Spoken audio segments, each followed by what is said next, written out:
All right. Well, good afternoon. Thanks for joining me on this fabulous Friday. I hope you've had a good day, not uh, too much learning already, and you're ready to learn a little bit more.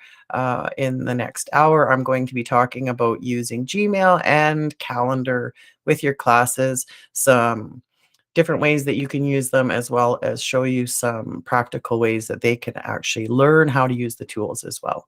So we'll start out with emailing, and then we will move into calendar afterwards. So something I've been learning a lot going around working with the teachers in our division for the past number of weeks in grades 4 to 6 is that kids are not being explicitly taught how to email.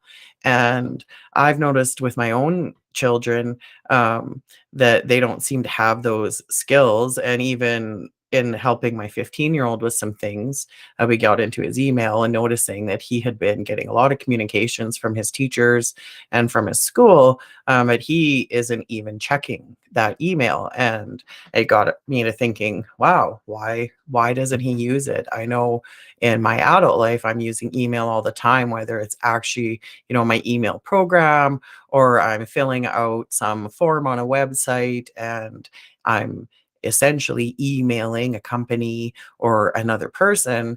And I thought it would be really good to think about and then talk with teachers and about some ways that we could be explicitly teaching Gmail or email in our classes, and helping kids gain those communication skills that we know they're certainly going to need, and they could be using them right now in class too. So there are 4 billion daily email users. That's a huge number, of course, but the point here really just speaks to how important this skill is. And even though it doesn't necessarily pop up in the curriculum, we know we see it now on the grade 9 PAT. And students, whether they're in elementary or junior high or high school, they probably have some reasons that they could be using email that they maybe aren't already. And again, just giving them that real world experience. And it really comes down to teaching them how to communicate with different audiences, as well as just being able to use that application, whether it be on a Chromebook or their phone, etc. too. So a really great place to start with your students is the Applied Digital Skills from Google for Education. This has been around for some time, but they've really put a lot of resources into creating like new lessons and projects for students in the last few years. There's 210 different projects or lessons in there that students can do, and some of them are short, like these examples here on this screenshot are the shorter, like sort of single 45 to 90-minute lessons. They always have sort of a shorter chunk of a lesson, and then there's some extensions there where that could be pushed out to that 90 minutes. And you can get into this.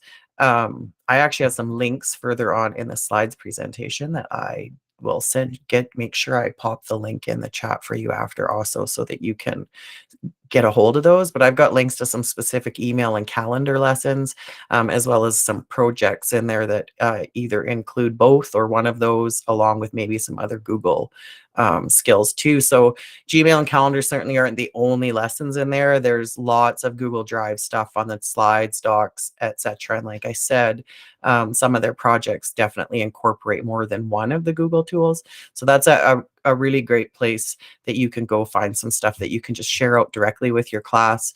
The lessons are all self-guided and walk them through some videos and creation of things. So that's really cool too. We're also working on putting some of those into some division classrooms. So if you have been on our digital citizenship ones, or maybe the breakout EDU ones, those or division classrooms that we create, that you can copy the whole thing or reuse posts with your own Google Classrooms.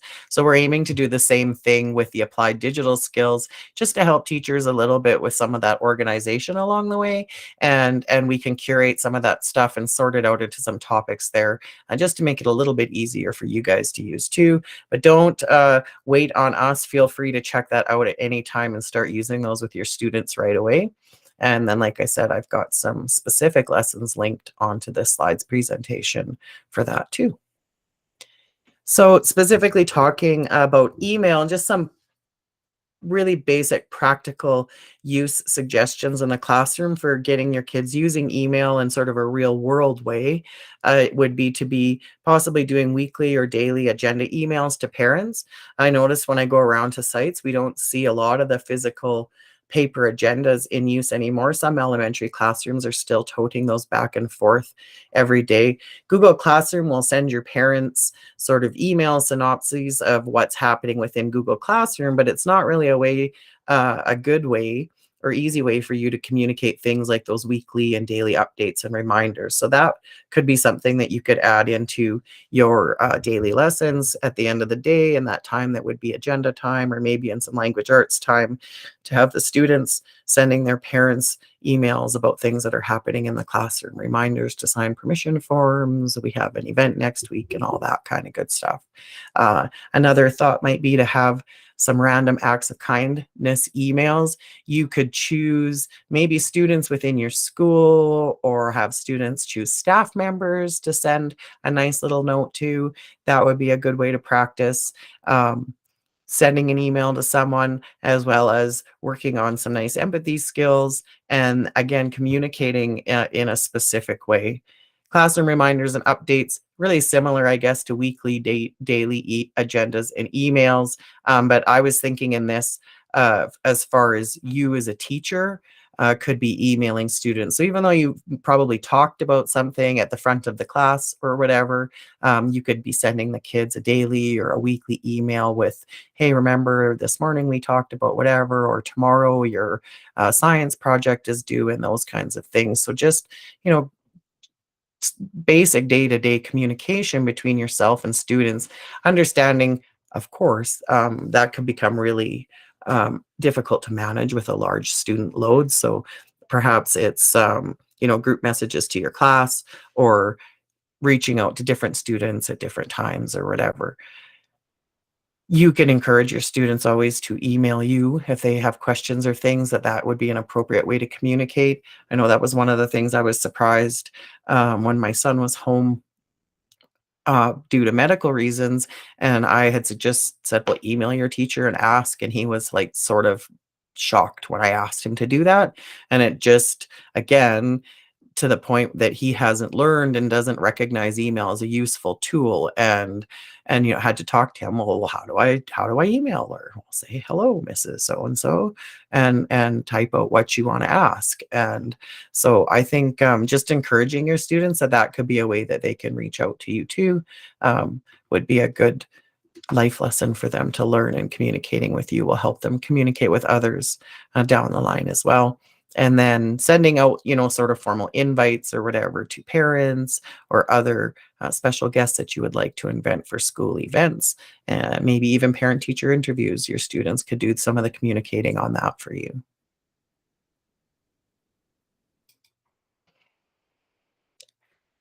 So there are some third-party programs that you can sign up for online that will allow you to do ePals with a class around the world. One specifically is called ePals. It's been around for a long time, and some of the feedback on it is that it can take some time, your time, to find a class to communicate with on there. But that if you once you've invested that time and you find an appropriate class somewhere, and then get in touch with that teacher through the ePals site, you those experiences your students could have communicating with students somewhere else in the world, can be really valuable, and might just be worth the time that it takes to go through the massive amount of users on the site, get your profile and things set up, and then work on finding someone for your class to work with.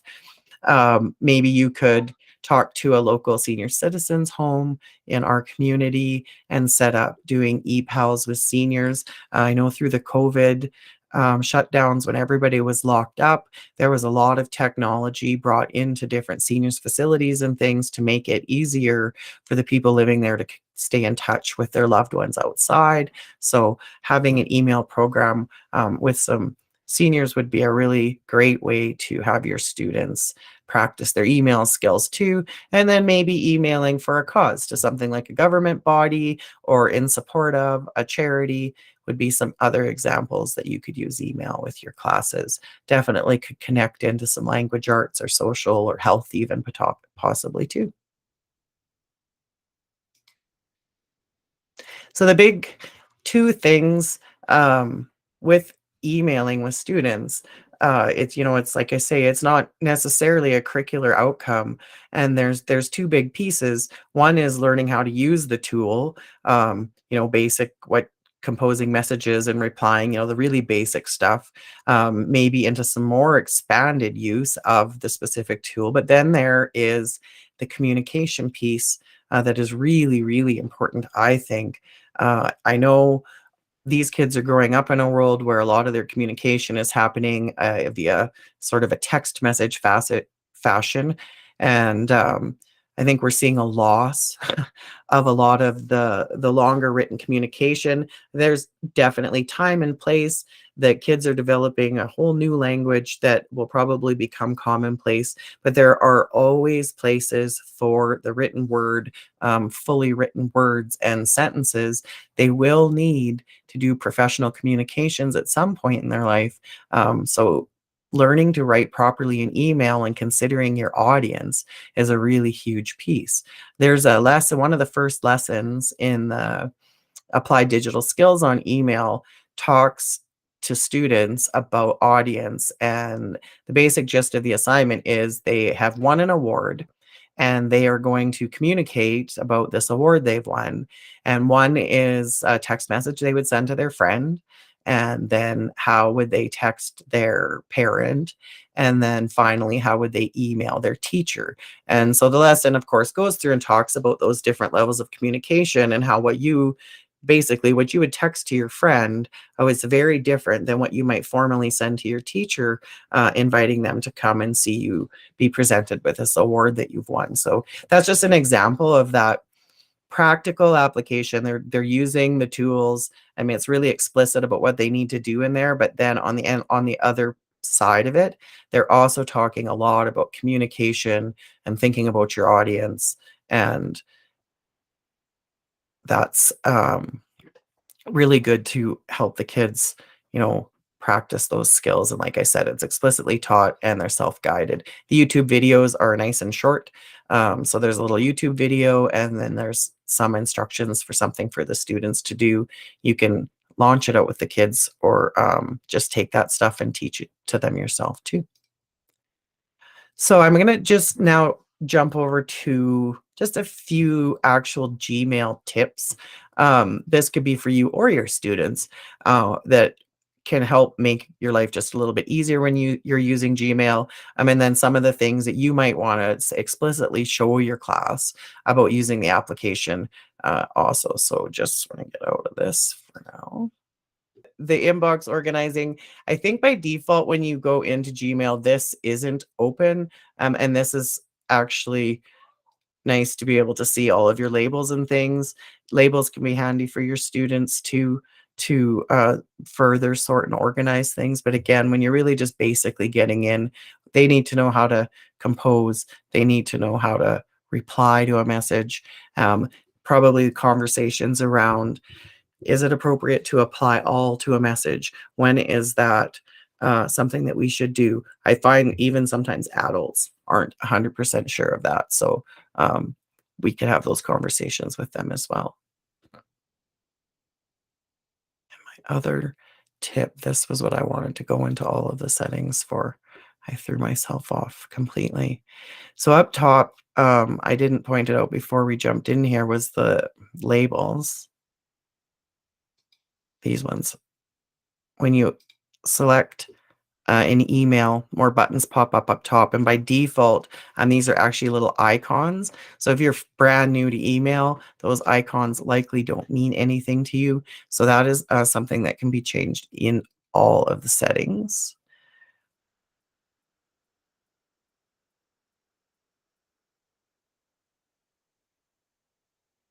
Right here under button labels. So by default, that's set to icons. if we set them to text, they will look like I had. I'll just actually change them. Oh, and you have to always save your changes when you're in your Gmail settings also. So it gave me that nice little warning that I didn't save those changes, but it let me exit.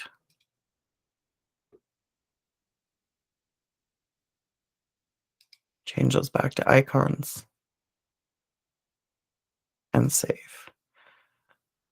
So as I say, the students, you may have them, I'm going through some certain things in there and seeing there's a lot of settings, but that one changes, like I said, these little guys. So that's what it's like as icons. You can hover over them and still see what they say. Personally, I really like to have them on text.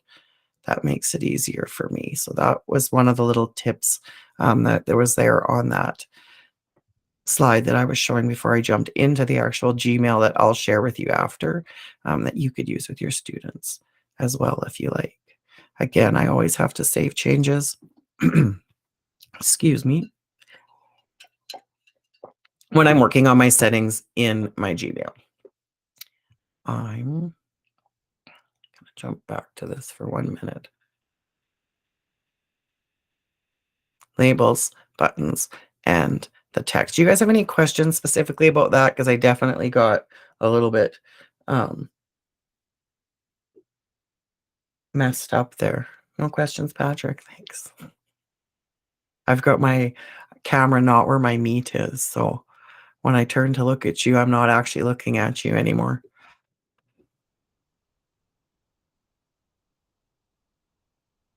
All right, moving right along, I'm going to talk a little bit about Google Calendar. I think I might be done early. My forms session was quick too. So I think even less than Gmail would be Google Calendar usage. Generally with students, it's not a place they need to go. They may or may not know that their Google Classroom stuff is appearing there automatically because they don't necessarily have a reason to access it. And if you're not using it with your class, they've probably never even just been on there. Yet I think, again, just like with email, keeping your life organized in a calendar is a real life adult skill, whether you're in a job like I work in where there's lots of online meetings and I'm scheduling things all over the place. Of course, the calendar is the first place I go every day. It's the last place I am at the end of the day. That's really normal for lots of work schedules. It also applies to personal life. You may have hockey practices and other things that are all in your world that you need to make sure that you stay on top of as well. And same goes for the students. So again, it doesn't fit in the curriculum somewhere. It's not explicitly stated. Students should learn to use these skills. I think moving away from the daily agenda potentially has actually been a bit of a detriment just as far as that calendar and scheduling sort of things goes for kids. So Google Calendar would be an even more natural place to have a sort of a daily agenda. Students could invite parents to events that are created in Google Calendar as needed so that they could see that what was there as well. You can even create a class calendar with a publishable link that could be sent to parents where they could open it up and they'd be able to see everything that's going on in that class calendar all the time too. So like with all things Google, it gives you that ability to not only work on it together, like within the organization, to then also share outside. So like I said, daily agenda, potentially having that class calendar, that could be something that you have different groups of students working on at different times. It could be, like your job for the week is to populate our classroom calendar and make sure all of the important information that our parents need to see, or maybe other people in the school need to see things that your class is doing. You could use appointment slots. That could be on your end, to set up conferences with your students. I don't know how your school schedules parent-teacher interviews, but if you are on your own for scheduling those, actually appointment slots in Google Calendar could be really useful too.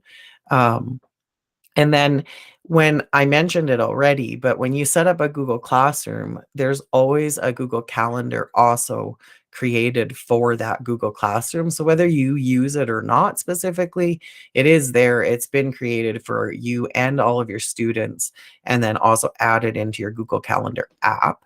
And so that's, I mean, that can be really handy, especially if you're using due dates on assignments, because they're just automatically going to pop up in Google Calendar that those are assignments are due that day. So even if that was the only use, was that you just were started using due dates on stuff that you're posting in Google Classroom, and then drawing your students' attention to that it's there in Google Calendar, and that would be giving them some of those skills in a fairly less impactful way to your own schedule, and figuring out how to try and fit this in with everything else. So those are some of my ideas. And I should say my ideas also ones that I came across in my Google searching, seeing how other people in other places were doing these things with students. It was interesting to me too when I did that I didn't find as many great ideas and things out there as I may on if I searched up using Google Slides with students, would find way more results than I found for Calendar and Gmail. Again, just sort of reflective on, wow, these are real world skills that kids need to, and we need to try and find a place for them. Like I say, with all of the other stuff going on too. I like that the calendar can give some reminders as well. You can have those set up so that you're getting, the students could be getting email reminders right from calendar for homework that's due and things like that also. So really practical use for calendar. My three tips for this one, and I'm just going to actually just stay on my little GIF screen for a second while I look at these, because as soon as I go away, I won't remember them anymore. Three top tips when you're a new user to Google Calendar. By default, it puts you in the day agenda view, which is great if you're a business person with a million meetings a day. I personally like the month view, but that's the first time you jump in. If you change that drop down toggle at the top where it says day to one of the other options there, you that'll always be what your calendar view is when you come in. So whether the weekly view is better, if you have lots of things in there for your classroom, that might be appropriate. I think oftentimes the month at a glance is a great view. And then also there's some options to toggle the weekends off. And also you can even set up like a custom view if you wanted to not use one of the ones that they have there by default. Setting up events. This is quick and easy. Click on any day. The reminders and tasks is a great way to set something in your calendar. Your students could do that too. And then again, it would be that practical use. Oh, well, go put a reminder in your Google Calendar for that. And then if you have students in the habit of, opening it every morning, or there's a set time in the day where you check the calendar, see what's upcoming, make sure you plan sort of like that agenda time, like I said about email too. And then a little bit further, which is just drawing your attention to the different calendars on the side. So there's all those Google Classroom calendars that were automatically created when I made a Google Classroom. They're there for the students as well. And then most often you're wanting to toggle things off if you're like me and you have a whole bunch of Google Classrooms. Um, and then if you click on the little three dots, that's how you can just like nail down so that you're just working in one calendar. So that changes your view. So you're only looking at that calendar, which is handy. But it's also, if you're setting up events that need to go on a different calendar, that just makes it by default that it's going to go on the one that you're looking at also. Now I want to talk about the Google Classroom integrations, and we'll actually jump over to Google Classroom for that.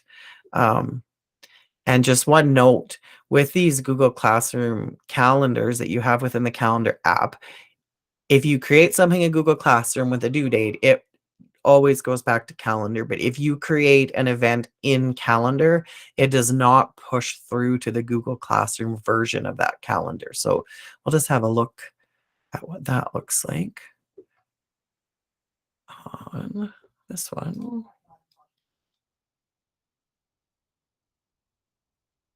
Oh, I closed him this way on this one.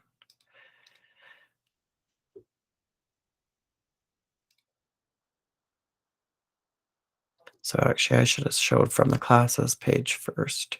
Oh no, they're not on the classes page. On the class work page is the little link to the Google Calendar. So this is the same for your students. They would have this link here, but this is linking to the actual version of Google Calendar on here. Oh, no. And then in this view, this is linking to the calendar that's within Google Classroom.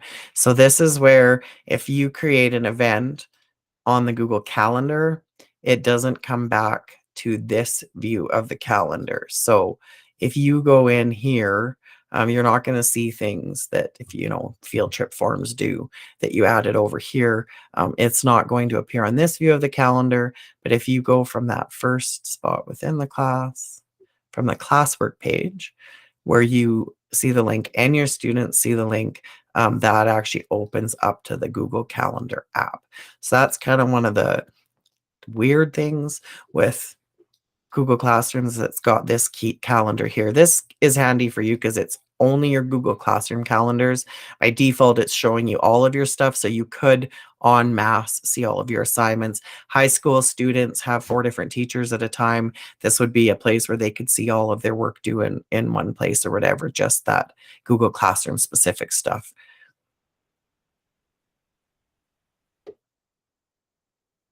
And as I said, everything that has a due date will appear here.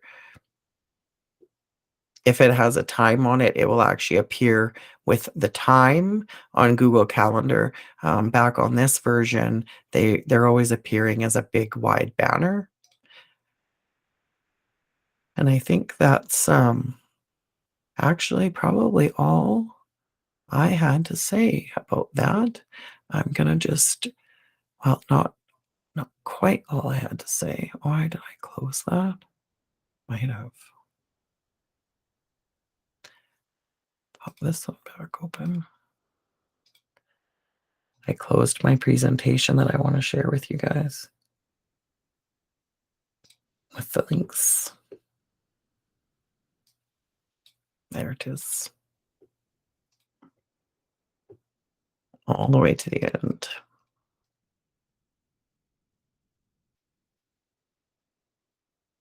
So this is this page that I was talking about at the beginning with the different applied digital skills lessons that I pulled out that specifically go over whether these ones, obviously Gmail, just there's a few lessons for just learning about calendar, and then there's several lessons and a couple bigger projects that have them using a combination of Google Calendar, Gmail, and then also some Google Docs and other things too. I thought these were really cool, actually. These, especially the longer term projects, they definitely are applicable to your other subject areas. They're working on writing skills and reading skills and communication and things, problem solving. Some of it can be group work. And in addition to that, they're practicing and using these other Google skills too. So I'm just going to close this and share with you guys this link. I'm actually going to